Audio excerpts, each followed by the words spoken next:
Hey guys, welcome back to Critical Flick. Today we're going to be discussing our top favorite Batman movies.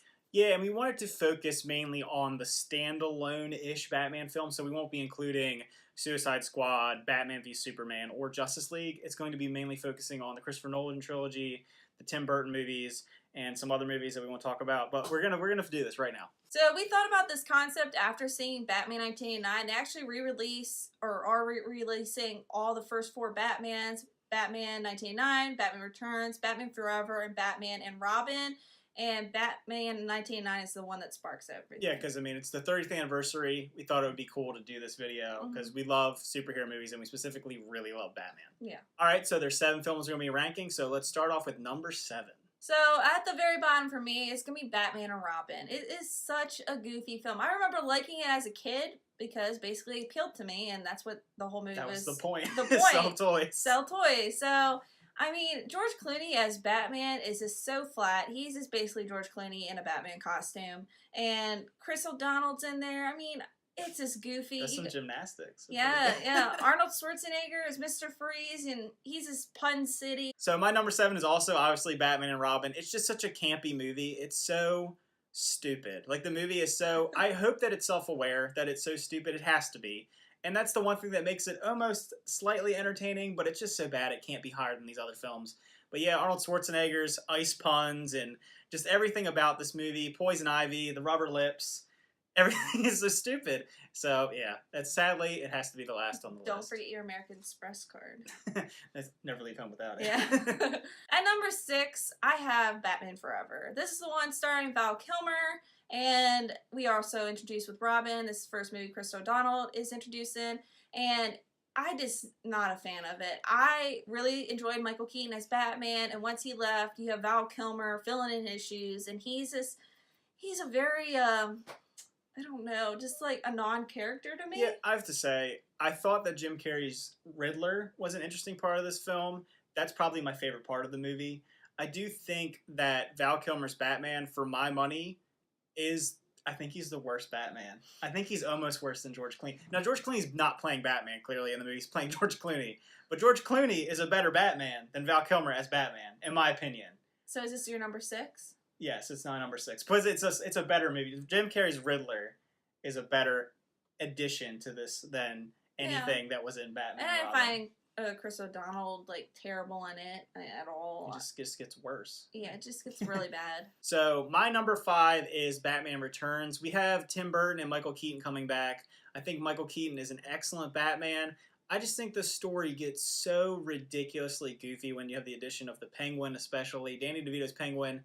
It's very campy. I feel like it's on par with some of the stuff we've seen in Batman and Robin and Batman Forever. And I have to say, it's a knockdown from Batman 1989, and I find it a little underwhelming, so that's why it ends up here on my list. So my number 5 is actually Dark Knight Rises. I enjoyed this movie. It might be a little shocking. It's at number 5, but I did not like the ending to this one at all. I didn't mind Tom Hardy as Bane. The ending of this fell flat to me, like anticlimactic. He wasn't the main villain, and it was just... I don't know. I was expecting like so much more coming off The Dark Knight, which was such an impressive and great film. And Christian Bale was also, I don't know. He's supposed to be grumpy because he's a little older, but he wasn't my fave in it. So my number 4 is actually Dark Knight Rises. I think that it is the lowest part of the Nolan trilogy, but that's saying something because I think it's probably the best trilogy of all time, in my opinion. I thought Bane was a slightly underwhelming villain, but I really enjoyed the filming style of it. I loved the fighting scenes in it. I just loved Nolan's Batman, his vision of this Gotham City and the way he had the story of redemption of Batman and things like that. There's some things to really love about this film. The opening shot, I mean, the way he shoots these movies is incredible that he's able to make them.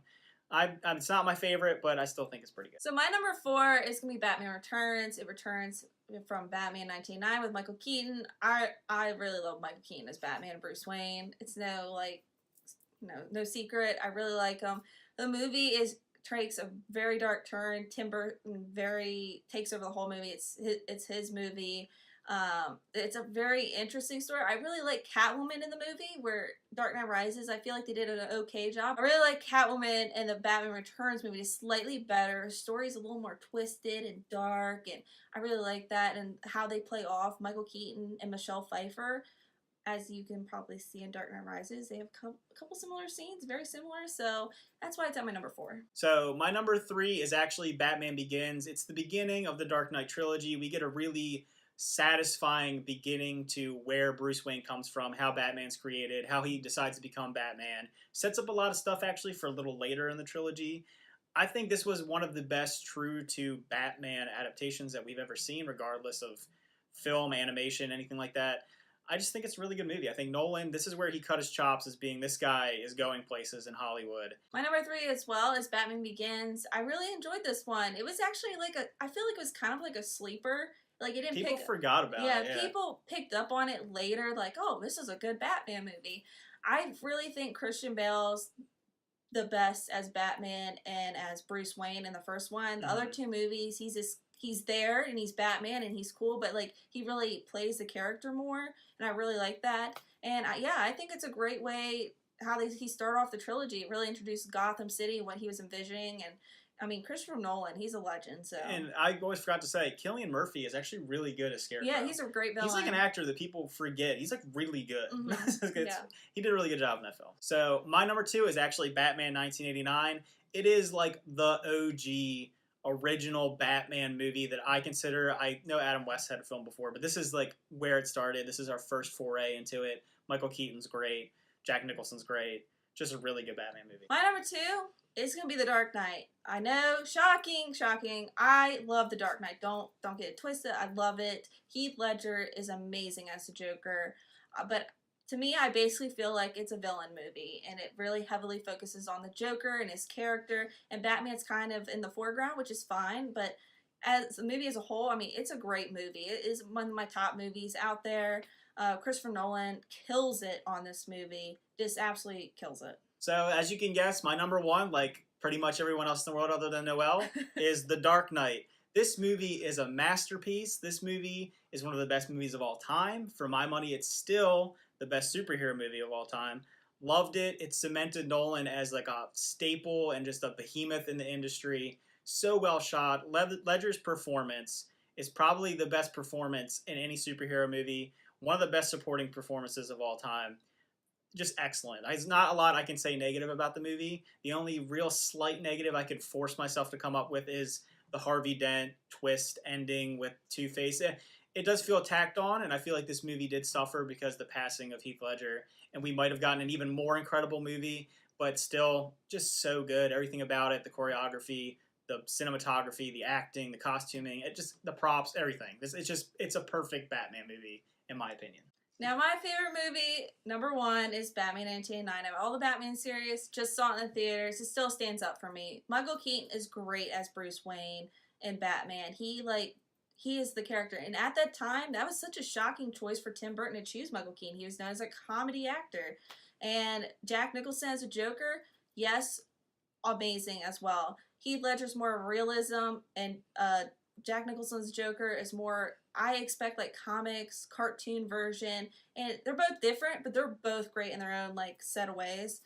Batman 1989 is this, I just love it. It's the first time we get to see Batman in a black suit, a very dark tone to the whole movie. There's also a lot of similarities in The Dark Knight and Batman 1989 that you could tell Christopher Nolan like took away from it, because it just stands up. It's one of the first superhero movies to even like go in the box office and make all this, start everything. Yeah, I have to say, even though I do love The Dark Knight and I think it is better than Batman 1989, you wouldn't have gotten The Dark Knight without Batman 1989. And it is great to see that Batman movies that keep coming out, people keep finding influence, and I think they've lost their way a little bit, and that's why we've seen, the box office drop and then all this like turmoil about what they're going to do, how they're going to make them.